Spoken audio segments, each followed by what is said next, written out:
Good morning. Bing Reyes po, yung lingkod at kaibigan. Gospel Vlogging. According to the Gospel of St. Matthew chapter 15, verses 21 to 28. Ito po yung tungkol sa the Canaanite woman. Again, inuulit-ulit, the Canaanite woman. Yung babaeng nagmula o taga Canaan. Ang tawag sa kanya ay Canaanite woman. Katulad din ng mga taong nakatira sa Samaria. Ang tawag sa kanila, Samaritano, Samaritana. Dahil nakatira sila sa Samaria. Ngayon naman, isang babaeng nakatira sa Kanaanan. Kanaan. Kaya tinawag siyang Canaanite woman. Ano ba tong Samaria sa Kanaan?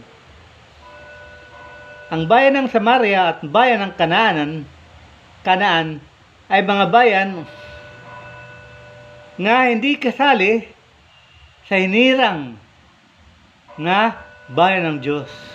Ano ibig sabihin? The chosen people of God was Israel. Israel has 12 tribes. At ang Canaan at Samaria hindi kasama sa 12 tribes of Israel. Ang pagmamahal at kaligtasan na dala ng Panginoon para sa bayan ng Diyos ay para sa mga taga-Israel, hindi para sa tagalabas.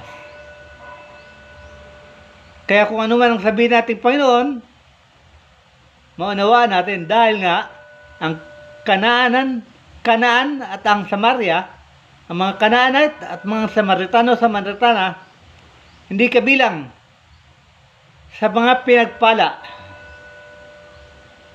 Kung sa English pa, sila yung tinatawag na outcast. They are not considered among the chosen. Ngayon pa lang sa introduction na to, makikita natin nga may discrimination sa mga pinili at mga hindi pinili. Sa mga kabilang sa bayan ng Diyos at mga kabilang sa hindi kabilang sa bayan ng Diyos. So may mga discrimination. At ang Panginoon ay pinadala, sabi niya, I have come to seek the lost sheep of Israel. Yung kabilang sa Israel, ngunit naligaw. Yun ang pakya niya. Yung mga makasalanan nga kabilang sa bayan ng Diyos. Hindi yung mga hindi kabilang. Sa tagpong to, sa Matthew 15:21-28, nakatagpo ang Panginoon ng mga taong hindi kabilang sa bayan ng Diyos. Ngunit dumulog sa Kanya. Canaanite woman. May sakit ang kanyang anak, kaya naman pinuntahan niya kung saan ang Panginoon. Bagamat alam natin lahat nga dahil hindi siya kabilang sa bayan ng Diyos, bawal siya pumasok doon dahil itinatakwil ng mga tao. Paano nga? May discrimination. Hindi siya kabilang sa bayan ng Diyos, hindi siya kasama doon, hindi siya welcome. Kaya kung magpupumilit ang isang Samaritano o isang Canaanite woman, Canaanite man, na makihalo sa mga piniling bayan ng Diyos, malamang batuin siya hanggang mamatay siya. Bakit? Dahil yun ang batas. May discrimination ng kanilang batas. Hindi pinapaghalo ang mga pinili at ang hindi pinili. Ang mga pinagpala at ang mga hindi pinagpala. Alam na natin na dahil sa pananampalataya ng babae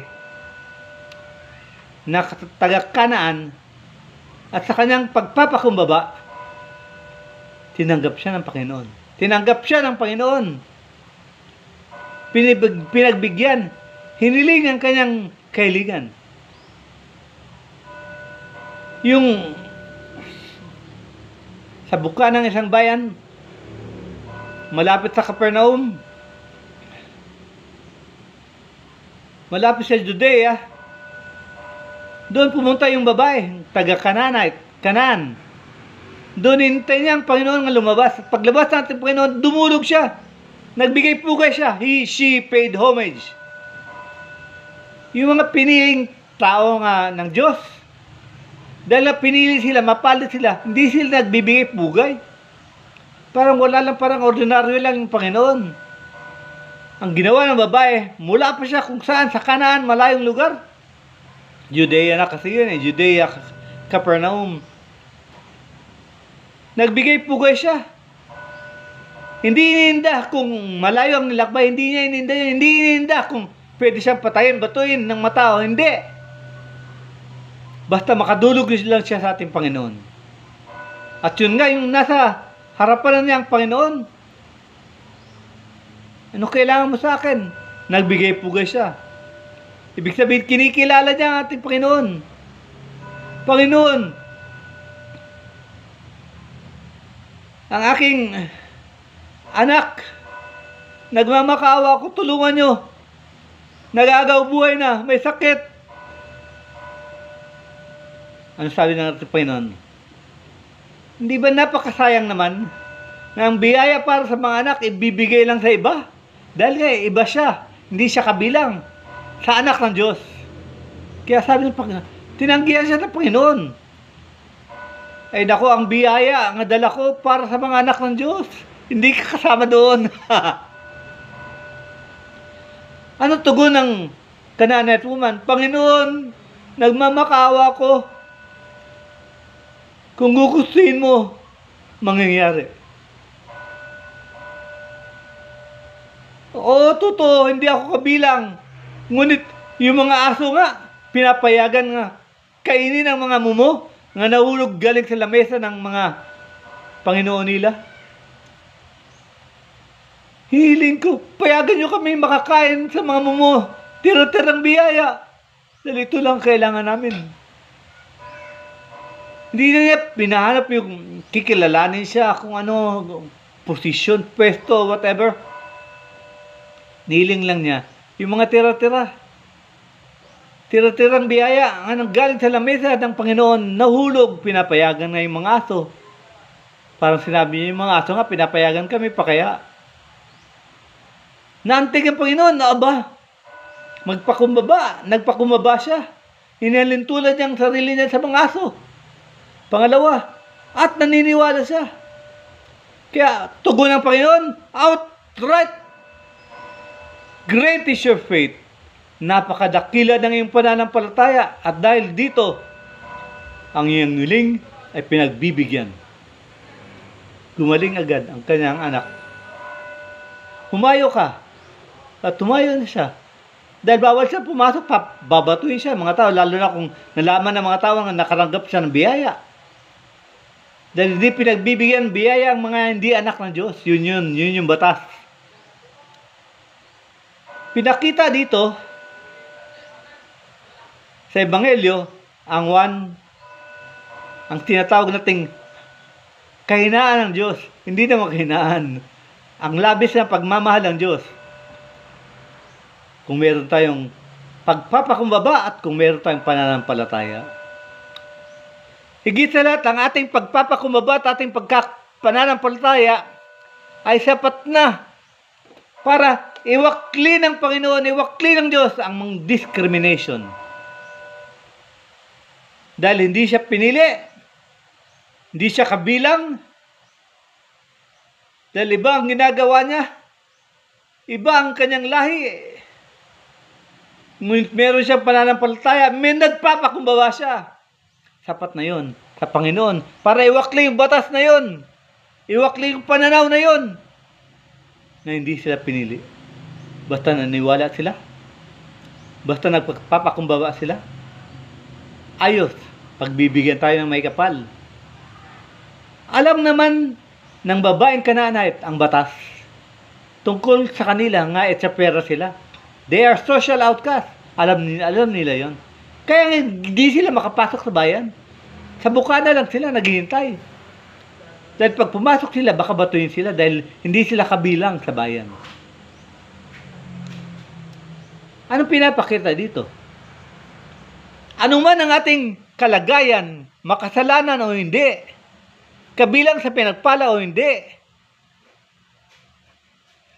Kung naniniwala tayo, kung magpapakumbaba tayo at dudulog, we will exert effort to reach out to the Lord. Then the Lord will listen to us. No matter how sinful we are. Hindi nga sila kabilang, di ba? They are social outcasts. Yet,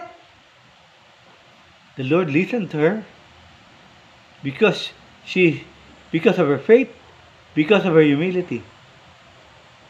Ba't ba siya baka sakali, ba't ba niya binuhis ang buhay niya? Pwede siyang patayin agad-agad. Dahil naniniwala siya. Ano naniniwala? Naniniwala siyang pagbibigyan agad ng Diyos? Hindi! Naniniwala siya nga hinahanap niyang kagalingan, ang hinahanap niyang kaganapan ay nasa kamay ng Panginoon. Nasa awa ng puso ng Panginoon. At nasa mapagbigay ng kalinga ng Ama. Kaya, maski na delikado ang buhay niya, hindi na inda. Pumutot siya. At dumuulog, nagsumamo. She asked in prayer. She prayed for it. Even if it is against all odds. Mahirap paniwalaan, pero she prayed for it. At she reasoned out. Yung sinabi ng Panginoon, hindi ako para sa inyo, o hindi ka kasama. She reasoned out, Panginoon, kung aso nga, pinapayagan kami pa kaya. She reasoned out. Why? Because she believed that the Lord is beyond discrimination, that the Lord is beyond standard, that the Lord is beyond the law.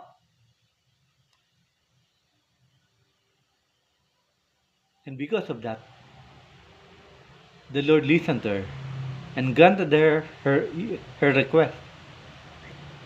Great is your faith, woman. Because of that, your request is granted. Go in peace. Sana ho, may natutunan tayo. Nga, maski na may batas nga nag-alipusta, kung naniniwala tayo sa Panginoon, papakinggan niya tayo. Pray! Pray not just because we like to pray. Pray because we believe. You know. Pray because we believe. Dahil ang kasunod yun, effort. Because we believe. Ang pagsisikap, pagdudusa, nga bunga ng pananampalataya ay panalangin na. At dahil sa panalangin natin, sa pagpapakumbaba, dahil sa ating pananampalataya, papakinggan tayo ng Panginoon. At pagbibigyan tayo. Great is your faith. Your request is granted. Hanggang dito lang po. Maraming salamat. God bless us all.